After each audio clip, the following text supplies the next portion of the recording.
Assalamualaikum warahmatullahi ta'ala wabarakatuh. Bismillahirrahmanirrahim. Alhamdulillahi rabbil alamin.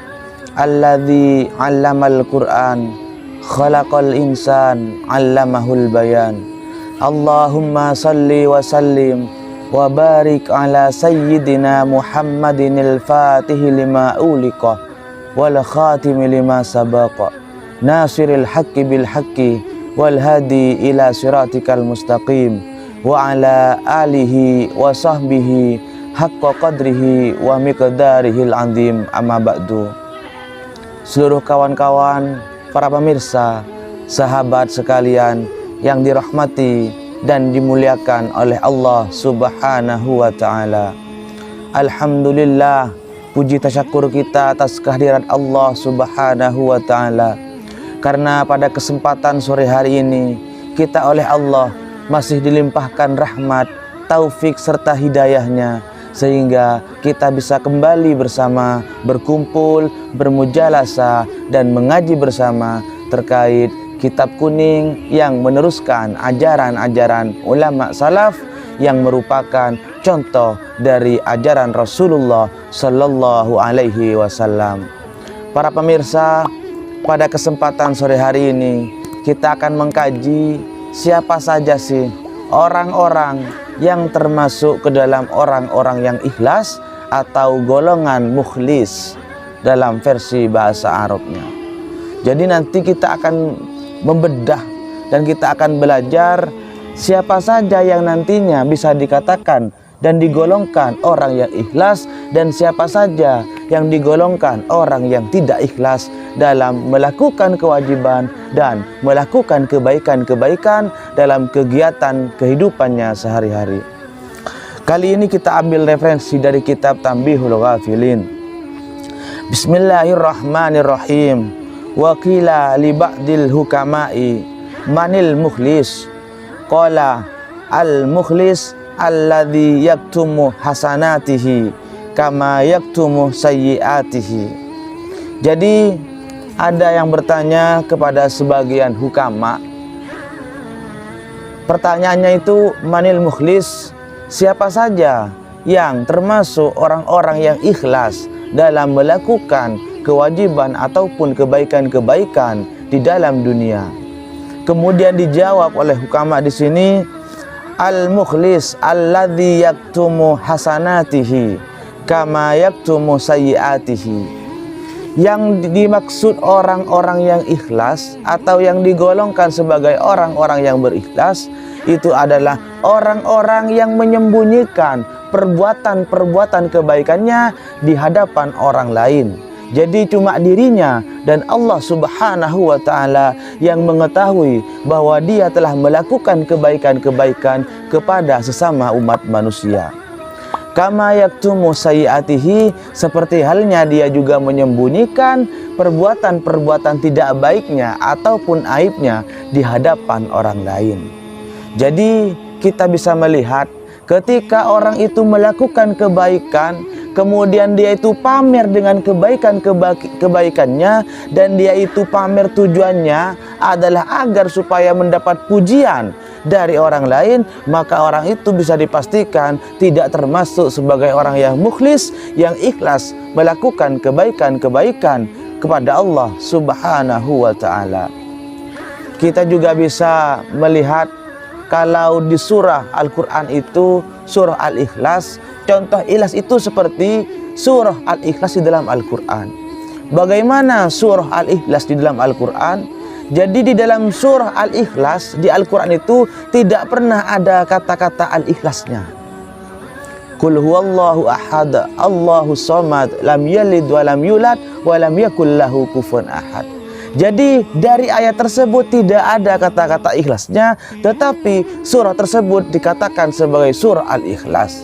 Ini menunjukkan bahwa ketika kita itu betul-betul ikhlas dalam melakukan segala kebaikan dan kewajiban-kewajiban yang diperintahkan oleh Allah Subhanahu wa ta'ala, maka kita tidak akan pernah menyebut kebaikan tersebut dan kita tidak akan pernah pamer terhadap kebaikan-kebaikan yang kita lakukan. Cukuplah kita sendiri dan Allah Subhanahu wa taala yang mengetahuinya. Kalau kita lihat surah-surah yang lain, semisal ada surah An-Nas, itu disebutkan dalam ayatnya, Qul a'udzu birabbin nas. Surah Al-Falaq misalkan, itu juga disebutkan, Qul a'udzu birabbil falaq. Beda halnya dengan surah Al-Ikhlas. Lah ini selaras. Di dalam kitab Tanbihul Ghafilin, Al-Ikhlas itu atau mukhlis itu adalah man yaktumu hasanatihi, orang yang menyembunyikan kebaikan-kebaikan yang telah dia lakukan. Kemudian batasan ikhlas itu sampai mana? Jadi sampai batas mana orang itu dikatakan ikhlas? Di sini dikatakan wakilah li ba'dihim ma ghayatul ikhlas qala alla tuhibbah mahmadatan nasi. Ini disebutkan dan ditanyakan juga kepada sebagian hukama bahwa sampai mana batasan-batasan orang itu dikatakan ikhlas. Jadi batasan orang itu dikatakan ikhlas, alla tuhibbu mahmadatan nas. Ketika orang itu sudah tidak menyukai dan tidak menyenangi terhadap pujian-pujian dari orang lain. Jadi kita tidak pernah peduli terhadap pujian yang disampaikan oleh orang lain. Dalam artian kita itu dipuji tidak terbang, kita dicaci juga tidak jatuh. Lah itu adalah batasan-batasan orang dikatakan sebagai orang yang ikhlas.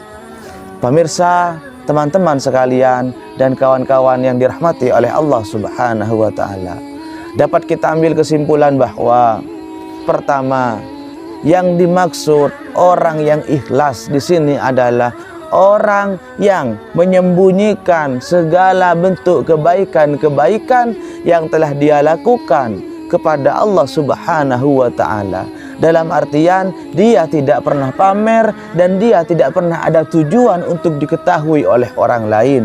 Dia betul-betul murni di dalam hatinya ketika melakukan kebaikan, ketika menolong sesama umat manusia, dia itu tujuannya hanyalah untuk mengharapkan ridha dari Allah Subhanahu wa taala. Semisal perkara ada orang lain yang mengetahui tanpa kita sengaja, itu tidak masalah. Yang penting tujuan kita itu adalah tidak untuk kemudian diketahui oleh orang lain. Itu yang dimaksud sebagai orang yang ikhlas. Kama yaktumu sayyiatihi, seperti halnya kita sebagai umat muslim menyembunyikan segala bentuk keburukan atau aib yang ada dalam diri kita. Kita tahu bahwa kita dianjurkan untuk menyembunyikan, tidak memamerkan aib-aib atau keburukan-keburukan yang ada di dalam diri kita. Kemudian yang kedua, sampai mana batasan ikhlas sehingga orang itu dapat dikatakan bahwa dia adalah orang yang ikhlas. Jadi ada batasan-batasan yang perlu diperhatikan.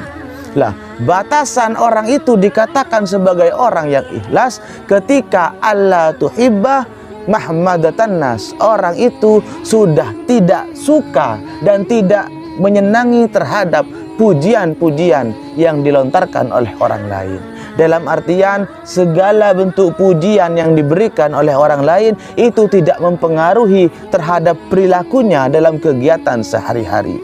Bukan karena dipuji dia semakin baik dan semakin menolong terhadap sesama, bukan seperti itu.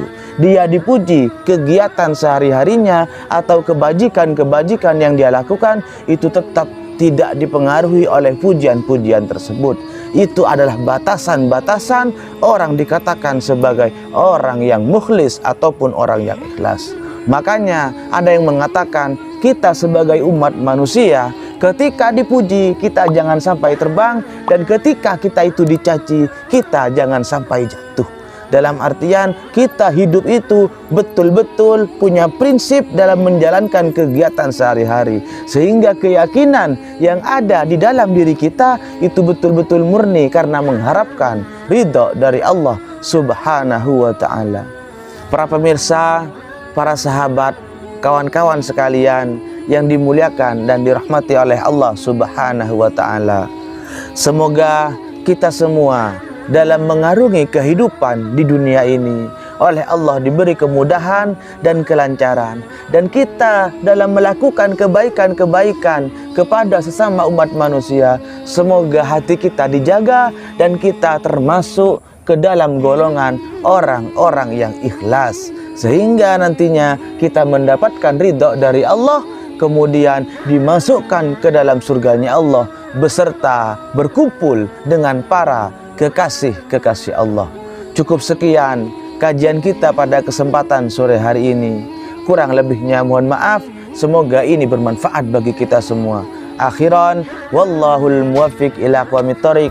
Assalamualaikum warahmatullahi taala wabarakatuh.